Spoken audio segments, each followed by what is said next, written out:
नमो सिद्धाणं नमो आयरीयाणं नमो वज्रायाणं नमो लोये सोमसाहुणं सिद्धं शुद्धं परमेयं जिनेन्द्रवर्णेमि चन्द्रमकलङ्कं गुणरयणभूषणोदयं जीवस्य पर्वणम् उच्चम्। पंच परमेष्ठी भगवान की, तपस्वी सम्राटाचार्य सन्मति सागर जी महाराज की, चतुर्थ पट्टाधीशाचार्य रूबन सुनील सागर जी गुरुदेव की संग की जय। प्रसंग आता है जिनवाणी में, एक उदाहरण के साथ आचार्य रूबन समझाते हैं कि कोई अंधा व्यक्ति मार्ग में आगे बढ़ रहा है और अचानक वो पत्थर से टकरा जाता है और उसका सिर पत्थर पर लगता है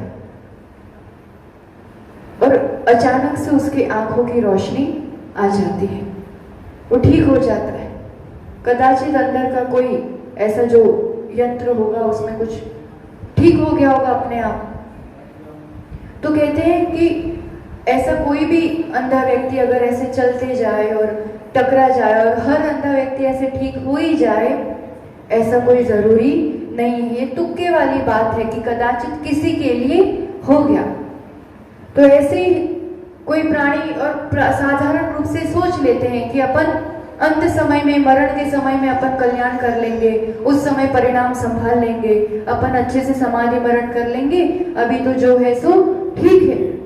एक ही बार में सीधे अगर अपन कोई कार्य करना चाहे और वो सफल हो ही जाए, ऐसा जरूरी नहीं है। ये कोई अपवाद हुआ करते हैं, जैसे वो 923 जीव एकदम से निगोज से एक रस पर्याय करके भरत चक्रवर्ती के पुत्र हुए और उसी भव में सम्यक और मोक्ष तक की यात्रा, सभी गुणस्थानों की यात्रा कर ली। तो ये सबके लिए संभव नहीं है और सबके लिए ऐसा नहीं होता है। एक अभ्यास चाहिए पड़ता है। कोई युद्ध लड़ने के लिए भी जाता है तो सीधा ही राजा हो या राजकुमार हो, सीधा युद्ध के मैदान में ही तलवार हाथ में नहीं पकड़ता है।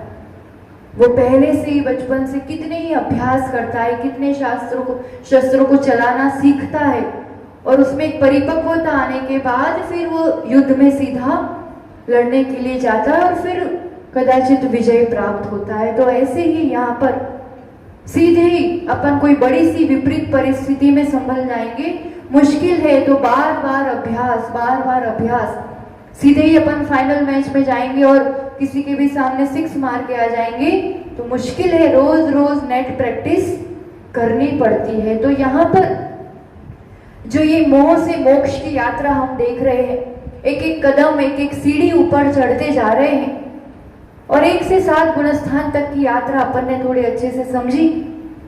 अब जो मुख्य कार्य है, जो एक बार में करने वाला कार्य है, चाहे वो समाधि मरण का हो, चाहे केवल ज्ञान प्राप्त करने का हो, मोक्ष तक की यात्रा का एक धड़ाके में काम करने वाला काम यहाँ होता है। 7वें से अब ऊपर की यात्रा।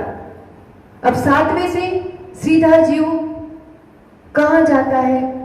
तो कहते हैं 7वें गुणस्थान में पहुंचने के बाद हजारों बार छठा सातवां ऐसा ये अभ्यास क्रम है। इसके बिना सीधा 8वां गुणस्थान चढ़ना मुमकिन नहीं है। चाहे एक ही बार में किसी ने मोक्ष प्राप्त किया हो तो भी 6ठे-7वें गुणस्थान में तो वो काफी बार ऊपर नीचे करता है और फिर उसी में से एक ऐसा परिणाम बनता है, एक ऐसा संयोग बनता है, एक ऐसी विशुद्धि बनती है कि अब यहां से चढ़ना होता है। और अब यहाँ 7वें से जो चढ़ना होता है तो चढ़ना ही चढ़ना होता है क्रम से, इसलिए इसका नाम श्रेणी दिया गया है। अपन ने अप्रमत विरत गुणस्थान के 2 भाग देखे थे, एक था स्वस्थान प्रमत अप्रमत और एक सातिशय अप्रमत। स्वस्थान में या निरतिशय में तो अपन ने देखा कि एक सकल संयमी मुनि मूल गुणों का पालन कर रहा है तो कभी अत्यंत आत्मस्थिरता बनती है तो 7वां गुणस्थान बनता है। वो थोड़ी देर के लिए पुनः कुछ व्यावहारिक क्रियाओं में आ जाता है तो 6ठा गुणस्थान बनता है जो प्रमाद सहित अवस्था है। और उसमें भी अंतर्मुख रह के थोड़ी देर के लिए तो अंतर्मुख दृष्टि कर ही लेता है, तो वापस 7वां करता है। इस क्रम में उस 7वें गुणस्थान में कुछ ऐसी स्थिरता बनती है, कुछ लंबे समय के लिए ऐसा कार्य होता है कि फिर वो श्रेणी के सम्मुख होता है। अब वो नीचे नहीं गिरेगा, अब वो छठे में नहीं आएगा, उस 7वें के उस अंतिम पड़ाव में है, उस सबसे अधिक विशुद्धि वाले स्थान पर है कि अब वो वहां से सीधा ऊपर 8वीं में चढ़ेगा। और ये जो चढ़ना होता है और फिर क्रम से ऊपर ऊपर ऊपर पहुंचना होता है, उसे श्रेणी आरोहण कहते हैं। तो ये श्रेणी आरोहण के पहले क्या कार्य होता है और ये श्रेणी में क्या काम होता है और श्रेणी कितने प्रकार की होती है और किस श्रेणी में कौन कौन से गुणस्थान होते हैं, उस पर अपन थोड़ा सा भी यहाँ चिंतन करेंगे। यानी काम अंतर मुहूर्त में ही होना है। ये 7वें से 8वें में चढ़े कि केवल ज्ञान हुआ, 8वें से 13वें तक केवल ज्ञानी अर्यंत अवस्था तक अंतर मुहूर्त ही लगता है। अब ये एक एक सीढ़ी चढ़ने में ज्यादा देर नहीं लगने वाली है, पर ये अंतर मुहूर्त कब आए जीवन में, ये वाली बात है। और उसके लिए निरंतर अभ्यास करते रहना पड़ता है, बिना अभ्यास के सीधा श्रेणी आरोहण होता नहीं है। तो इस काल में 7वें गुणस्थान तक मुमकिन है। सच्चे भावलिंगी मुनिराज भी होते हैं इस पंचम काल में, आराम से, भले गिने चुने हो पर होते हैं। तो वहां तक का पुरुषार्थ तो अपन इस काल में भी कर सकते हैं, जो जहां है यथाशक्ति ऊपर चढ़ने का। पर ये ज्ञान जो आगे की श्रेणी का अपन अभी पा रहे हैं, वो ज्ञान बहुत जरूरी है, क्योंकि ज्ञान से भावना बनेगी, भावना से ही कभी वो मेरी थॉट, वो मेरी भावनाएं, कभी मेरी डेस्टिनी बनेगी, मेरे जीवन में वो एक दिन आएगा।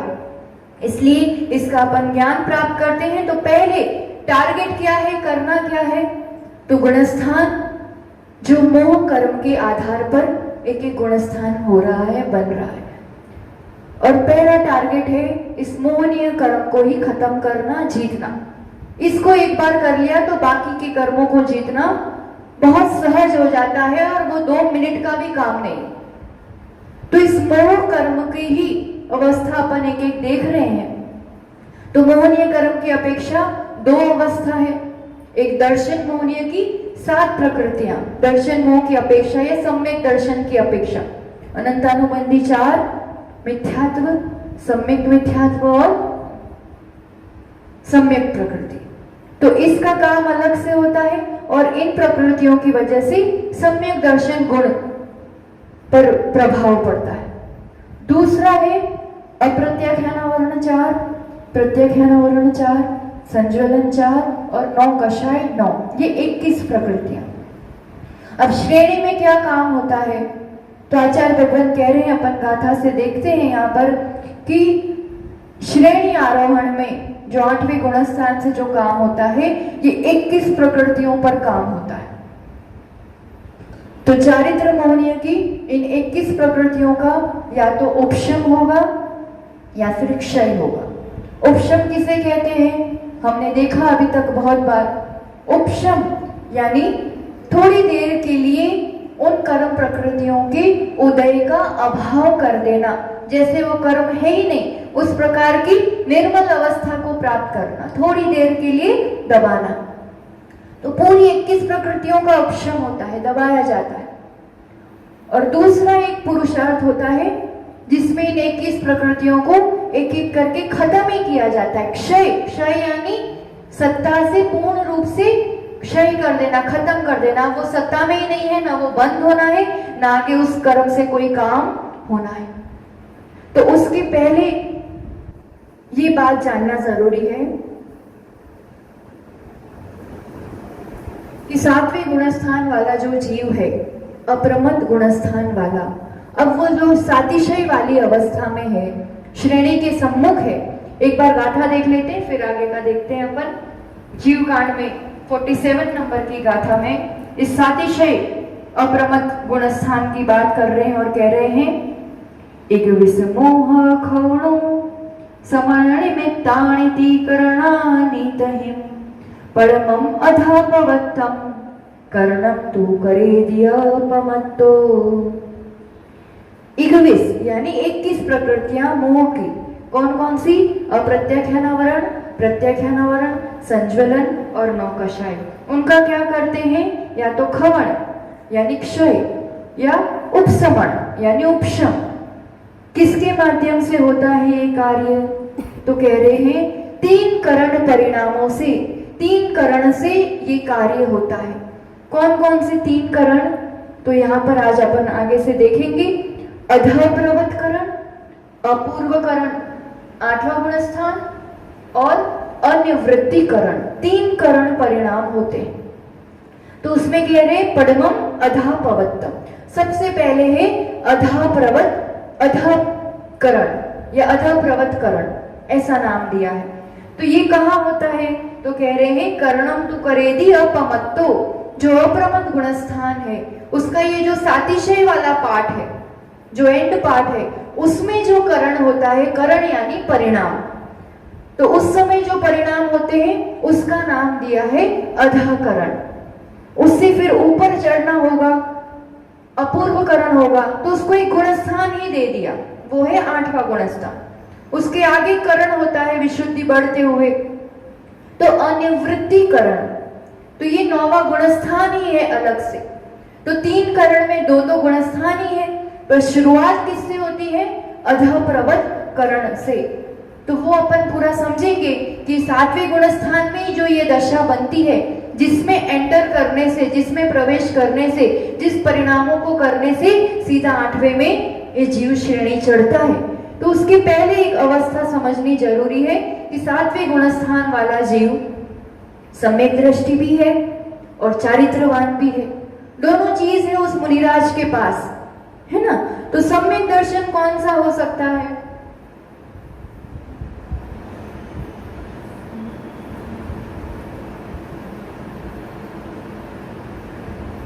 सातवें गुणस्थान में सम्यक दर्शन कौन सा होता है? सम्यक दर्शन 3 प्रकार के। एक प्रथमोपशम सम्यक दर्शन, जिससे पहले गुणस्थान से सीधा कोई द्रव्यलिंगी मुनिराज उपशम करके 7वें में पहुंचता है, पर वो अंतर्मूर्त के लिए ही होता है और उसमें फिर जीव 6ठे में आ जाता है। फिर या तो क्षयोपशम करेगा तो क्षयोपशम सम्यक दृष्टि रहेगा, या फिर नीचे गिर जाएगा। तो प्रथमोपशम सम्यक दर्शन, यहाँ जो अपन सातिशय अप्रमत की बात कर रहे हैं, तो वहां पर प्रथमोपशम सम्यक दर्शन नहीं लिया जाएगा। ऊपर चढ़ते टाइम अब वो प्रथमोपशम सम्यक दर्शन भी कर रहा है और उसके साथ अब वो श्रेणी आरोहण भी कर रहा है, तो दोनों कार्य एक साथ नहीं हो सकते। ठीक है, तो मिथ्या दृष्टि जीव को होगा प्रथमोपशम और उसका काल फिनिश हो जाएगा, उसमें सातिशय अप्रमत नहीं आता है। अब दूसरा ऑप्शन है क्षयोपशम सम्यक दर्शन, कि प्रथमोपशम के बाद 3 टुकड़े हो गए और अब वो क्षयोपशम सम्यक दृष्टि है, यानी मिथ्यात्व अनंतानुबंधी, सम्यक मिथ्यात्व, इनका उद्याभावी क्षय, सदवस्था उपशम किया है और सम्यक प्रकृति का उदय चल रहा है। ऐसी अवस्था वाला कोई मुनिराज हो सकता है। और चारित्र, तो चारित्र कौन सा होता है 7वें गुणस्थान में? तो चारित्र तो क्षयोपशम चारित्र ही होता है, एक ही ऑप्शन है वहां पर। क्षयोपशम चारित्र यानी अप्रत्याख्यान प्रत्याख्यान तक के सबको दबा के रखा है, उद्याभावी क्षय किया है, और संज्वलन और नौकशाय का अत्यंत मंद उदय देशघाती पने से चल रहा है। ये अवस्था वाला कोई मुनिराज है।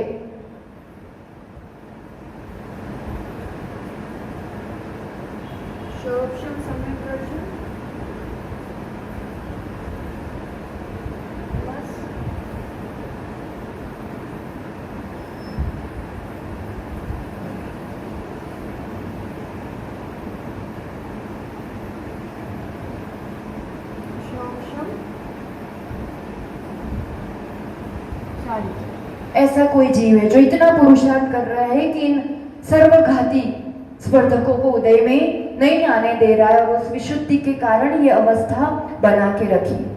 और कदाचित कोई जीव, कोई मुनिराज ऐसे भी हो सकते हैं जिन्होंने अपने पुरुषार्थ से उस संयोपशम सम्यक दर्शन से शायिक सम्यक दर्शन का काम भी कर दिया है, यानी अनंतानुबंधी मिथ्यात्वादी जो ये 7 प्रकृतियां हैं उनका क्षय कर दिया है। ऐसा भी कोई हो सकता है। तो दो ऑप्शन है अपने पास कि शायिक सम्यक दृष्टि के साथ शोभशम चारित्र है या शोभशम सम्यक दर्शन के साथ शोभशम चारित्र है। चारित्र तो शोभशम वाला ही होने वाला है। तो अब यहाँ पर पहली बात ये समझना है कि श्रेणी चढ़ने में 8वें गुणस्थान से जो दशा होती है उसमें शोभशम वाली अवस्था नहीं होती है। चाहे सम्यक दर्शन की ले लो चाहे चारित्र की ले लो, दोनों ही गुण की शोभशम वाली अवस्था नहीं हो सकती। उस अवस्था के साथ, उस विशुद्धि के लेवल के साथ श्रेणी आरोहण 8वां 9वां 10वां करना ये पॉसिबल नहीं। श्रेणी में दो ही ऑप्शन है, या तो उपशम होगा या क्षय करते हुए चढ़ेगा। उपशम भाव या क्षयिक भाव, इन कर्मों का उपशम करके चढ़ना या क्षय करके चढ़ना, और दोनों में से एक ही होता है, दोनों भी नहीं होते हैं। तो अब जो 21 प्रकृतियां, अब चारित्र की बात करेंगे तो शोभशम चारित्र कन्वर्ट हो जाएगा उपशम में और शायिक। तो सम्यक दर्शन का क्या होगा? तो अगर शायिक सम्यक दृष्टि जीव है ना, तो वो सीधा अब उसको चारित्र पे ही काम करना है कि उपशम करेगा या क्षय करेगा, क्योंकि सम्यक दर्शन संबंधी काम उसने कर लिया है, शायिक बना ही पा लिया है। तो उस कर्मों का तो कुछ करना ही नहीं है, क्योंकि वो सत्ता में ही नहीं है। मिथ्यात्वादी अनंतानुबंधी अब सत्ता में ही नहीं है, तो तत्संबंधी काम तो उसने 7वें में आते आते कर लिया। अब उसको सिर्फ टारगेट है चारित्र मोहनीय की 21 प्रकृतियों पर काम करना है। तो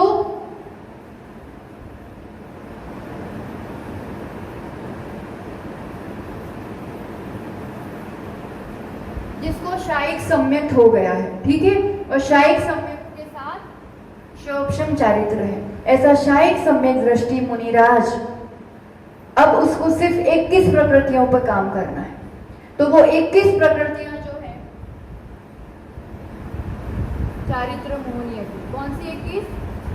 जो अभी ये रब करी अप्रत्याख्यान, क्योंकि अनंतानुबंधी मिथ्यात्व सम्यक मिथ्यात्व सम्यक ये साथ खत्म है। एक शायिक सम्यक दृष्टि जीव है, क्षय हो गया है, ये पुरुषार्थ कर लिया है। अब बची कितनी मोहनीय कर्म में? 21। तो उन 21 प्रकृतियों का या तो उपशम करके चढ़ेगा, तो कहलाता है कि उस मुनिराज ने उपशम श्रेणी चढ़ी। तो उस उपशम श्रेणी में 8वें में जाएगा, अपूर्वकरण करेगा। सबसे पहले तो 7वें गुणस्थान में ही अधाकरण करेगा, उसके बल पर 8वें में पहुंचेगा, इसके बल पर 9वें में पहुंचेगा, फिर 10वें में पहुंचेगा, और उपशम करके चढ़ा है ना, इसलिए 11वें में उपशांत मोह, जिसने पूरे मोह को उपशांत कर दिया है, उपशमन कर दिया है, तो 11वें तक यात्रा करता है।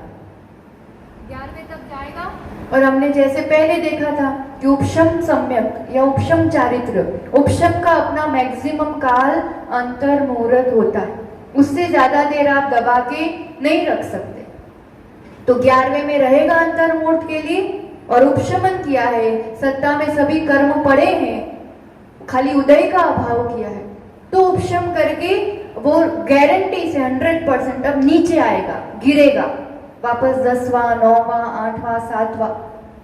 तो उपशमन करने वाला कार्य तो बहुत बड़ा हो रहा है, अच्छा हो रहा है, पर क्षय करते हुए नहीं चल रहा है, तो आगे नहीं बढ़ पाता है। 11वें से वो नीचे गिरता है वापस। ये उपशम श्रेणी में 11वें तक ही पहुंचेगा, उसका टाइम पूरा होने पर नीचे गिरेगा, ये उपशम श्रेणी में होता है। और शायिक श्रेणी में शायिक सम्यक दृष्टि तो है ही, अब 21 प्रकृतियों को भी क्षय करते करते करते करते चढ़ रहा है। कुछ काम अपूर्वकरण में करेगा, कुछ 9वें गुणस्थान में करेगा, 10वें में पहुंचेगा। 10वें में अब थोड़ा ही मोह बाकी है, सूक्ष्म सांप्राय, बहुत थोड़ा, तो 8वें में जाएगा, 9वें में जाएगा, 10वें में जाएगा। क्षय करता करता 10वें तक तो उसने पूरा मोह खत्म कर दिया। तो अब खत्म कर दिया, तब वो उपशांत मोह में नहीं जाएगा, 11वें में नहीं जाएगा वो जीव, क्योंकि उपशमन थोड़ी कर रहा है, वो क्षय कर रहा है। तो 10वें से डायरेक्ट 12वें में जाएगा। 12वां यानी क्षीण मोह, खत्म मोह, मोह का क्षय कर दिया, बिल्कुल भी उसके आत्म प्रदेशों में कोई भी मोहनीय कर्म नहीं है।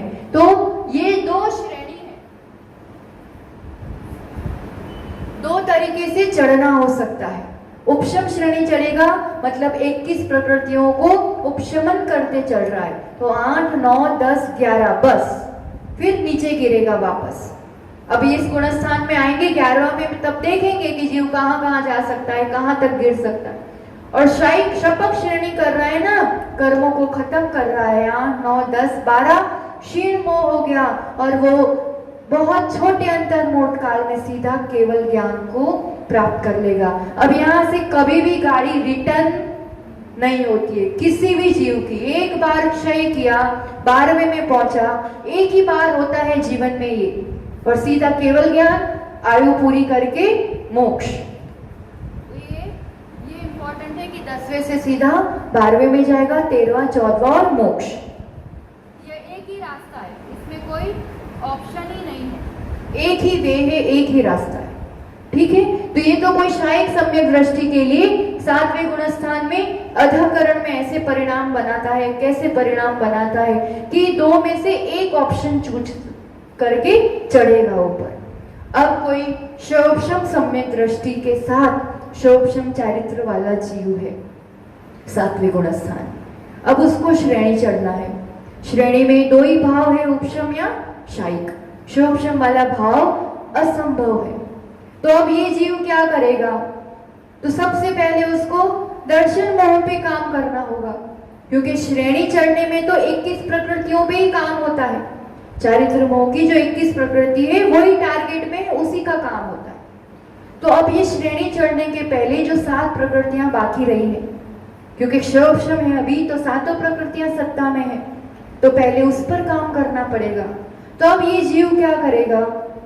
अब वो अगर सातिशय वाली अवस्था में है, वो विशुद्धि है कि श्रेणी चढ़ना है, तो ये जीव सबसे पहले अनंतानुबंधी 4 जो कषाय है उसकी विसंयोजना करेगा, ट्रांसफर करेगा उसको अप्रत्याख्यान, प्रत्याख्यान, संज्वलन, इन सब में। तो अनंतानुबंधी की विसंयोजना से उसकी सत्ता खत्म करेगा, क्योंकि अनंतानुबंधी होगी तब तक श्रेणी आरोहण नहीं हो सकता है। तो टोटली उसकी सत्ता खत्म करना। तो ये जीव जो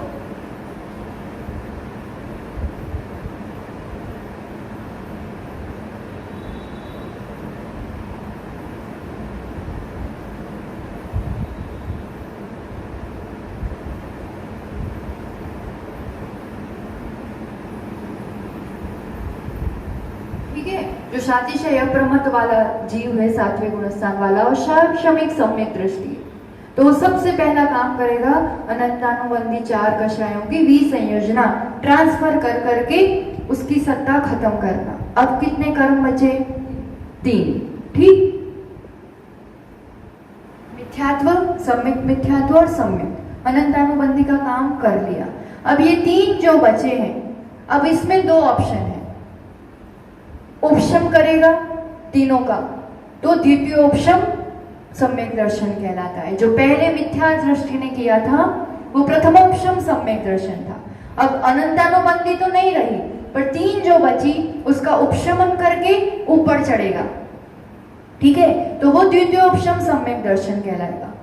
और हो सकता है थोड़ा पुरुषार्थ जगाए तो यहीं के यहीं वो तीनों कर्मों को खत्म भी कर दे, क्षय भी कर दे। तो अनंतानुबंधी की विसंयोजना तो जरूरी काम है।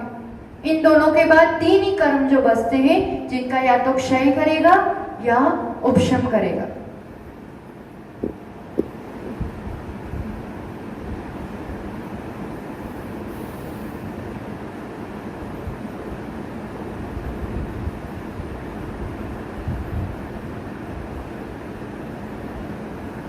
ठीक है, इतना ध्यान आया। अनंतानुबंधी की तो विसंयोजना ही होती है। अनंतानुबंधी कषाय का कभी भी क्षय नहीं होता है, उसको इस रूप से खत्म नहीं किया जाता है, ट्रांसफर करके उसकी सत्ता खत्म की जाती है। जब भी किसी भी जीव ने आज तक किया या आगे करेगा, उसके लिए यही ऑप्शन है। अनंतानुबंधी को वैसे ही खत्म किया जाता है। और फिर 3 जो बचते हैं उसका उपशमन करेगा या क्षय करेगा? तो क्षय करेगा तो वो शायिक सम्यक दृष्टि हो गया, ठीक है ना। तो शायिक सम्यक दृष्टि के लिए दोनों ऑप्शन है। दर्शन मोह का काम कर दिया सातों प्रकृतियों का, अब या तो वो 21 जो चारित्र मोहनी की है उस अपेक्षा से उपशम श्रेणी चलेगा या शपक श्रेणी चलेगा। दोनों ऑप्शन हो गए, ठीक है, यहाँ तो दोनों श्रेणी हो गई।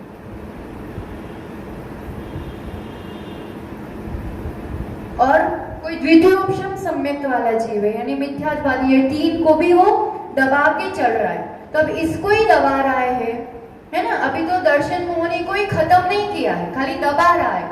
अगर इसको दबा रहा है तो आगे 21 प्रकृतियों का वो क्षय कर सकता है क्या? नहीं कर सकता।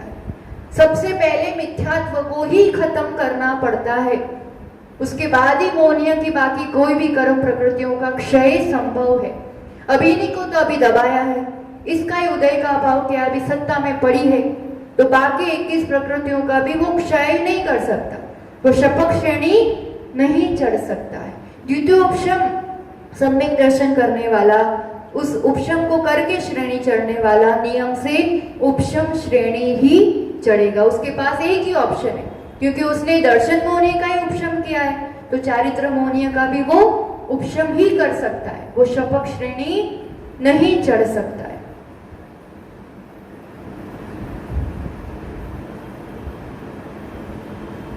ठीक है ना, इतना क्लियर हुआ। अब आगे की बात आएगी, ये कौन सी बात चल रही है? सातिशय अप्रमत्त 7वें गुणस्थान वाला मुनिराज शायिक सम्यक दृष्टि जीव है, तो अब श्रेणी के सम्मुख है, तो या अब वो 21 प्रकृति चारित्र मोहनीय को या तो उपशम करेगा या क्षय करेगा। और सर्वशम सम्यक दृष्टि जीव है और उसने अभी क्षय नहीं किया है अभी तक, तो वो द्वितीय उपशम सम्यक दर्शन करते हुए चलेगा। तो वो दर्शन मोह का उपशम कर रहा है तो चारित्र मोह का भी उपशम ही करेगा। तो यहां से अब इस अवस्था से उपशम और क्षय दो ही अवस्था रहती है, और निरंतर निरंतर विशुद्धि बढ़ते जाए बढ़ते जाए बढ़ते जाए, वो वाली अवस्था रहती है। तो ये 7वें गुणस्थान वाला जो ये सब कार्य होता है, मतलब श्रेणी के ऊपर चढ़ने के लिए वो जीव तत्पर है, ये जो परिणाम बनते हैं ना, उसको क्या कहते हैं?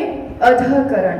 3 करण के अपन नाम, थोड़ा डेफिनेशन, थोड़ा लक्षण देखते हैं, फिर उसका डिटेल जाएंगे अपन। यहाँ तक का विषय क्लियर हुआ कि कौन सा जीव है ये 7वें गुणस्थान वाला मुनिराज, और दर्शन मोहनी की क्या अवस्था है? चारित्र मोहनी का काम करने जा रहा है, अब उसका पुरुषार्थ जगाया है। तो दर्शन मोहनी की उपशम अवस्था होगी या क्षय अवस्था होगी?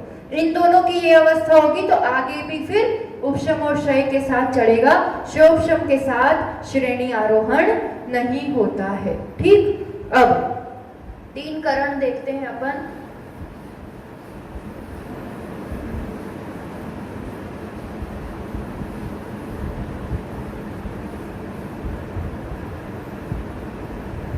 नाम क्या क्या बताए? 7वें गुणस्थान में होता है वो अधःकरण।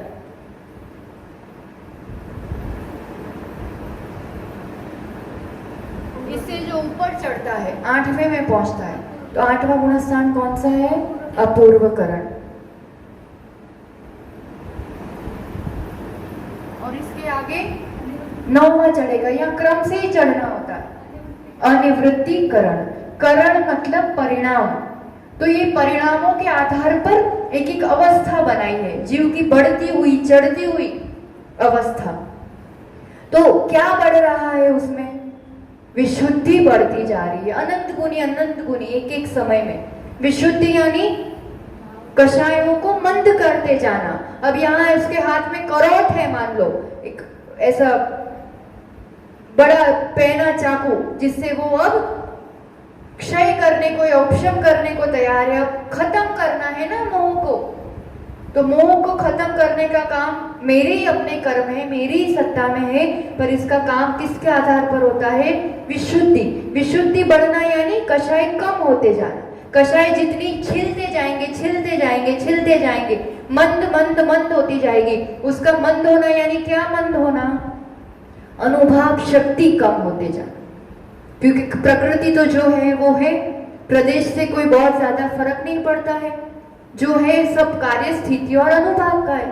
तो स्थिति कम करते जाना ताकि संसार कम होता जाए। अंतर्मुहूर्त में तो संसार खत्म करना है अब, इसलिए स्थिति बड़ी बड़ी होगी तो इन स्थितियों को भी कम करता जाएगा। और क्रोध से करता क्या है, वो अनुभाग शक्ति को कम कम कम करना। जितनी अनुभाग शक्ति कम होती जाएगी उतना उतना विशुद्धि बढ़ेगी, और जितनी जितनी विशुद्धि बढ़ेगी ये जीव का अपना इस आत्मा का गुण प्रकट होते जाएगा।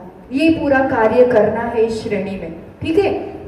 अब यहाँ पर ये बात समझो कि 7वें गुणस्थान में करोड़ों मुनिराज है। श्रेणी के सम्मुख मान लो 100-200 मुनिराज है, ठीक है ना। अभी हाल भी यहाँ पर नहीं है, पर ये बात जानो कि हर 6 महीने और 8 समय में 608 जीव नियम से श्रेणी आरोहण करके मोक्ष जाते ही जाते हैं।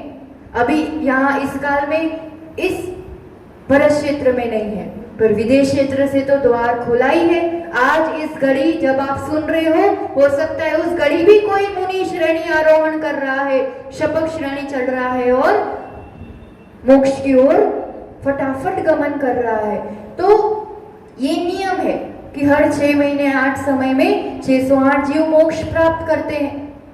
तो अभी हाल श्रेणी आरोहण करने वाले 100 मुनिराज एक साथ हो सकते हैं, 50 मुनिराज एक साथ हो सकते हैं ना। तो क्या उन सभी 50 मुनिराज की 10 मुनिराज के परिणाम एक से होंगे? गुणस्थान तो सबका 7वां है ना, गुणस्थान सेम है। जैसे हमारा भी 5वां गुणस्थान है, कोई प्रतिमाधारी का भी 5वां गुणस्थान है। 5वें गुणस्थान वाले तो अपन ने कितने सारे जीव देखे थे, करोड़ों मनुष्य हो सकते, असंख्यात तिर्यंश हो सकते हैं। तो गुणस्थान सेम है, पर क्या सबकी विशुद्धि सेम है, परिणाम सबके सेम है? नहीं है। गुणस्थान बना कुछ कर्म के ही आधार पर कि उस समय प्रत्याख्यानावरण का उदय है, बाकी किसी का नहीं है। पर प्रत्याख्यानावरण में जो उदय चल रहा है देशघातीपने से उदय है, मान लिया, पर अनुभाग शक्ति उसमें भी बहुत वैरायटी होती है। असंख्यात लोक प्रमाण अनुभाग शक्ति के प्रकार है, और उस हिसाब से परिणामों के बहुत प्रकार है, असंख्यात टाइप्स होती। उसमें किसी का रेंज कुछ है, किसी का रेंज कुछ है, किसी की अधिक है, किसी की कम है, तो बहुत ज्यादा उसमें अंतर रहता है। तो चौथे 5वें में अंतर रहता है, तो छठे 7वें में भी अंतर रहता है। संज्वलन और नौ कषाय का उदय है देशघातीपने से, तो अनुभाग शक्ति अलग अलग होने से परिणामों में बहुत अंतर होता है। तो इन परिणामों के आधार पर ये गुणस्थान बनाए हैं। तो सबसे पहले तो ये समझो कि एक साथ उसी अवस्था में उसी गुणस्थान में कोई मुनिराज है तो भी सबके परिणाम एक जैसे नहीं होते हैं। तो अब उसमें अंतर कैसे किया है? तो ये बढ़ती हुई विशुद्धि है। अल्टीमेट तो सबको एक ही स्थान पर पहुंचना है। सिद्धों में कोई अंतर है परिणाम में? सिद्ध जीवों में जितने भी हैं अनंतानंत, उनमें कोई अंतर है? केवल ज्ञान की अवस्था में कोई अंतर है? जो केवल ज्ञान महावीर का है वही पार्श्वनाथ का है, वही अजितनाथ का है, वही राम का है, वही हनुमान का है। केवल ज्ञान में कोई अंतर है? नहीं है। मतलब सबको पहुंचना किस लेवल तक है? जहां कोई अंतर नहीं रहे, क्योंकि कर्म ही नहीं है। कर्म नहीं है तो पूरा गुण जैसा है वैसा प्रकट है। अब वहां पर कोई अंतर नहीं है, तो विशुद्धि बढ़ाते बढ़ाते उस अवस्था तक पहुंचना है कि अनुभाग खत्म करते करते करते करते उस हद तक आ जाए कि सबका एक सा अनुभाग हो जाए। कर्म बंध सबके एक है ना, कर्म बंध सबका हो रहा है और फलदान शक्ति सबकी अलग अलग है। तो उस हिसाब से इन गुणस्थानों में अंतर पड़ता है, पर धीरे धीरे कर्म को ही खत्म कर देंगे और उन कर्मों को एक सी अवस्था तक पहुंचा देंगे। किसी के अनुभाग 100 डिग्री है, किसी की 50 डिग्री है, किसी की 10 डिग्री है, पर अल्टीमेटली 100 वाला भी 10 पे पहुंचेगा, 5 पे, और 20 वाला भी 5 पे पहुंचेगा। सबको वहां तक पहुंचना है। सब खेल विशुद्धि बढ़ाने का यहाँ पर पूरा ही खेल है। तो उसमें अभी जो अवस्था है मुनिराज की, अभी जो 7वें गुणस्थान में है, संज्वलन का उदय चल रहा है, अभी पूरी 21 प्रकृतियों का ना उपशमन है और ना क्षय है, अभी क्षयोपशम वाली अवस्था है और वो अधःकरण का पुरुषार्थ कर रहा है। तो अधःकरण मतलब क्या? जैसा शब्द है वैसा उसका अर्थ है। अधः यानी नीचे, अधः का अर्थ क्या होता है? नीचे। तो नीचे वाले जीवों के साथ ऊपर वाले जीवों के परिणाम कदाचित मिल सकते हैं। ये होती है अधः प्रवत वाली अवस्था। जैसे समझो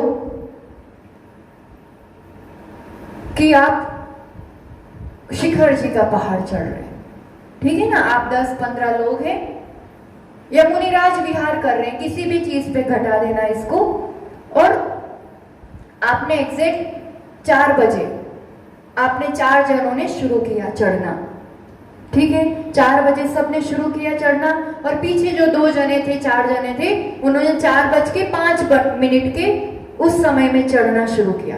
अब आप अपनी गति से चढ़ रहे हो, ठीक है, पर आप जहां पहुंच पाए, अब ये ऊपर वाले जीव है जो 4 बजे चढ़े और 4:05 चढ़े, वो क्या कहलाएंगे? नीचे वाले जीव। दोनों का काम एक ही है, लक्ष्य एक ही है, पर स्पीड अपनी अलग अलग होती है, अवस्था अलग अलग होती है, शक्ति अलग अलग होती है। तो हो सकता है ना कि 4:05 वाला 4 बजे के साथ साथ पहुंच जाए, हो सकता है कि नहीं? एक आध के पास पहुंच जाए जो थोड़ा पीछे रह गया, जो बहुत फास्ट चल रहा है। 4 जनों ने शुरू किया तो पहला जो बहुत फास्ट चल रहा है उसके पास नहीं पहुंच पाए, पर एक थोड़ा धीरा है, उसके तक ये 4:05 वाला पहुंच गया। हो सकता है कि नहीं? हो सकता है। तो ये जहां संभव है कि नीचे बाद में किसी ने श्रेणी आरोहण स्टार्ट किया, अधः प्रवर्त में एंट्री की, जो प्रवेश किया उसने थोड़ी देर बाद किया है, और उससे पहले करने वाला भी कोई मुनिराज है, तो नीचे वाले अब ये भी अपना पुरुषार्थ कर रहा है, ये भी विशुद्धि बना रहा है, पर यहाँ पे जो परिणामों की रेंज है, जो विशुद्धि की रेंज है, यहाँ इस अवस्था में ऐसी संभावना है कि बाद में चढ़ने वाला, नीचे समयवर्ती यानी बाद के समय में जो चढ़ा है, अभी जो नीचे है उस चढ़ाई में, वो थोड़ा पहले चढ़ने वाला ऊपर समयवर्ती के साथ भी वो मिल सकता है। अब वो 4:30 बजे, 4:45 बजे जो चढ़ रहा है वो नहीं पहुंच पाएगा उन तक, पर तुरंत यानी कुछ समय तक ये संभव है, फिर उसके बाद संभव नहीं है। ये जो अवस्था, ये सब चढ़ाई की बात है, तो यहाँ पांव से चढ़ाई वाली बात नहीं है, ये परिणामों से जो चढ़ने वाली बात है। तो ऊपर समय वाला, जो चौथे समय वाला और पहले समय वाला, इज इट यहाँ पॉसिबल है कि दोनों की विशुद्धि सेम हो? लेवल अलग है, समय अलग है, अवस्था अलग है, पर परिणाम सेम हो सकते हैं। ये कहाँ पॉसिबल है? अधः प्रवत में। अब एक समयवर्ती होते हैं, यानी एक साथ शुरू किया, ठीक है, आप चारों ने एक साथ शुरू किया, तो दोनों एकदम साथ साथ भी चल सकते हैं और कोई आगे पीछे भी हो सकते हैं, दोनों संभावनाएं। तो यहाँ पर दोनों संभावनाएं, 4 मुनिराज ने एक साथ शुरू किया, तो कोई दो साथ साथ भी हो सकते हैं, मतलब साथ साथ मतलब सेम विशुद्धि, और कोई मुनिराज आगे बढ़ गए, कोई पीछे रह गए, असमान भी हो सकता है, आगे पीछे भी विशुद्धि हो सकती है। इस अधःकरण में दोनों पॉसिबिलिटी है। इसमें 2 शब्द आएंगे जो अपन को समझना है, एक समयवर्ती और भिन्न समयवर्ती। एक समयवर्ती मतलब एक साथ एक ही समय में चढ़ना शुरू किया, और भिन्न समयवर्ती मतलब अलग अलग समय में आगे पीछे चढ़ना शुरू किया, ठीक है।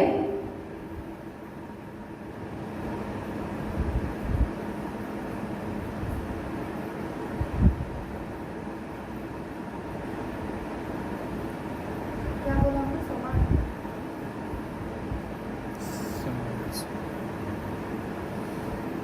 कोई 4 मुनिराज हैं, ठीक है, जो समान समयवर्ती, एक ही समय में उन्होंने शुरू किया चढ़ना, ठीक।